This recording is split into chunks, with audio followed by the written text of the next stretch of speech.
Hi, I'm Elaine Harding. Welcome to episode 2 of 6 in my Halloween Countdown series.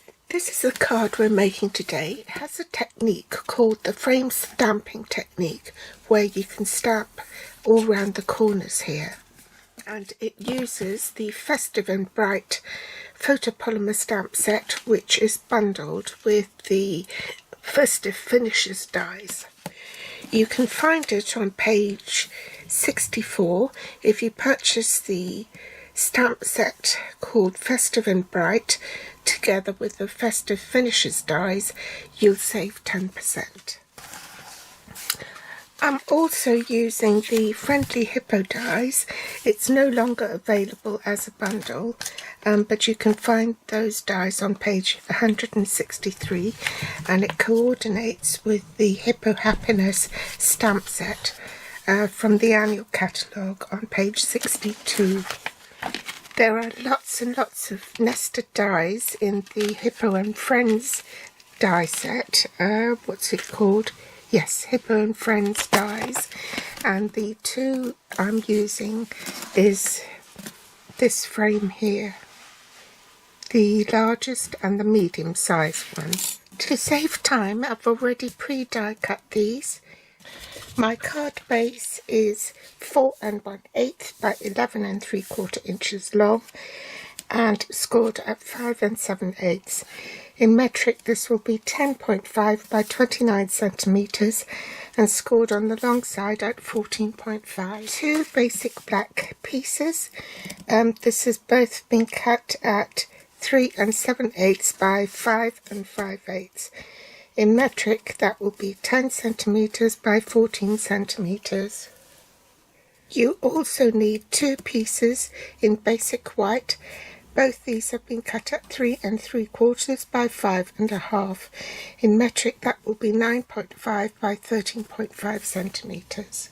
The inks I'm using are Tuxedo Black Memento Ink, Highland Heather, and in stamping blends, Smoky Slate and Highland Heather. Also a sponge dauber and a black marker pen. To create this frame stamping, you need a piece of copy paper, same size as your matte layer. So this is also cut at 3 3/4 inches by 5 1/2. So to prepare your masking piece, which is the copy paper, first stamped the border along the edge of the paper, and that is so that you can establish how wide your score line needs to be. So different stamps will be of different widths and length. It doesn't matter so much about the length, but it does matter about the width. So I've buttered up the bit that I stamped and found that I could get away with just a 1-inch score line. So I scored on all four sides at 1 inch. Then where the squares are on each corner, I just use these score lines as a guide to cut diagonally to create my mitre corners, like so. I used Tombow glue. I only put a thin layer on and used the spreader at the other end of the Tombow to spread it. Then I allowed it to dry. Once the glue is dry, it will act like a post-it note. You can anchor it, but it won't stick permanently to the cardstock that you're adhering it to. Just to recap, this copy paper, which is your mask for the frame and mitered edge, measures the same size as your card front matte layer. In this case, it was 5 1/2 by 3 3/4. I then stamped the witches' brooms and hats and established that it was 1 inch across, so I need to score 1 inch on all four sides. I then cut and mitered the corners there with the guidelines as a reference point.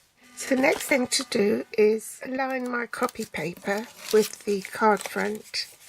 I've mounted my stamp, so all I do is turn one corner down, ink up the stamp, make sure my cardstock is straight, and then stamp.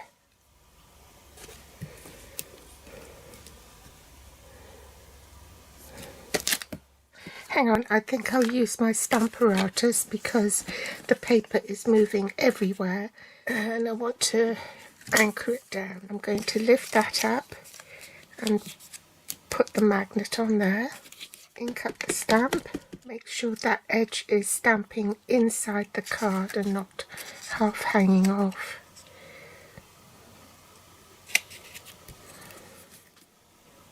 Wait for the ink to absorb. Now I'm going to turn my cardstock so the short end is at the top, fold my mouse down and do the corner. Okay, ink up my stamp.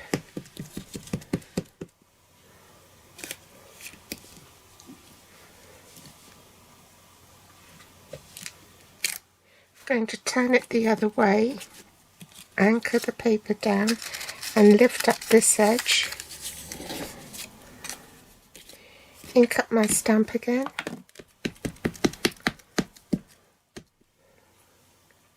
and stamp this end.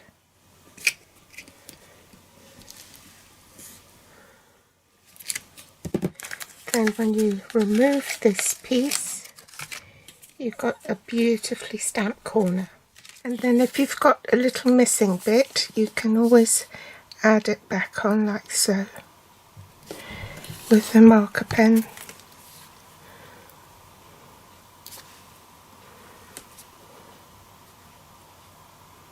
I've coloured most of this off camera so that it doesn't make the video so long. I've coloured the band on the hat.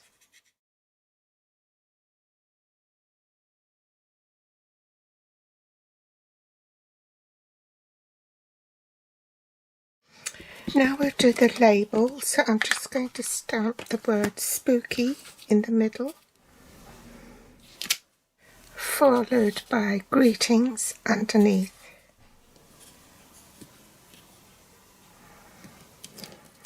Bring back my tuxedo black memento ink and stamp a longish spider here. Some scratch paper with a shorter spider underneath that word. Then I'm going to do freehand a spider's web along here. Bring in my sponge dauber and sponge the sides. For the inside of the card, I'll just stamp a couple of spiders.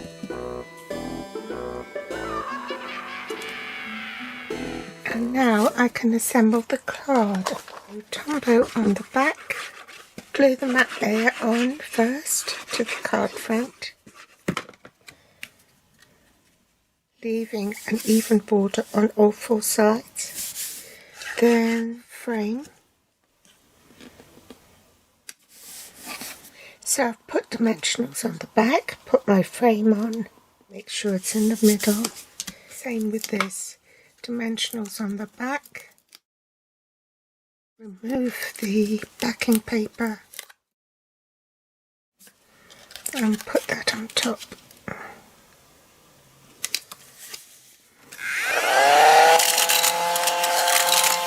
And that's the card finished. That's the frame technique, and I drew that freehand, and that's the inside of the card. So I hope you've enjoyed episode 2 in my 6 Festive and Bright stamp set. And don't forget that there are other stamps there which are suitable for Christmas and also for spring or fall.